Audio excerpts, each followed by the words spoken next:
Let's say this question, इस question में बोला है a photon of 300 nanometer is absorbed by a gas and then emit two photons. One photon has a wavelength 496 nanometer, then the wavelength of second photon will be.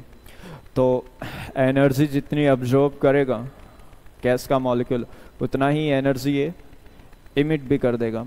तो energy absorb कितना किया है, तो photon की energy अगर हम निकालेंगे यहाँ से, तो फोटोन की एनर्जी होगी जो अब्जॉर्ब्ड वाली है that is h c by lambda. Lambda उसमें 300 नैनोमीटर है, राइट. एंड इमिट करेगा दो अलग अलग फोटोन्स में. तो इस तरह से बोल सकते हैं वहाँ पे एक का फ्रिक्वेंसी होगा, एक का वेवलेंथ होगा लेमडा 1, दूसरे का होगा लेमडा 2. तो एच सी बाई ये 300 नैनोमीटर में है ये, यहाँ पे एच सी बाई एक वेवलेंथ है 496, तो दूसरी वेवलेंथ कितना होगा, तो it will be h c by lambda 2. तो एच सी से एच सी कैंसिल हो गया, तो 1 बाई लेमडा 2 जो होगा ये बनेगा 1 बाई 300 माइनस 1 डिवाइडेड बाई 496. तो यहाँ से लेमडा एलसीएम अगर लेंगे 1 बाई लेमडा 2 की वैल्यू निकालेंगे, तो एलसीएम लेंगे तो ये 496 माइनस 300 ये 196 ऊपर बचेगा और डिवाइडेड बाई 300 इंटू 496 ये बन रहा होगा.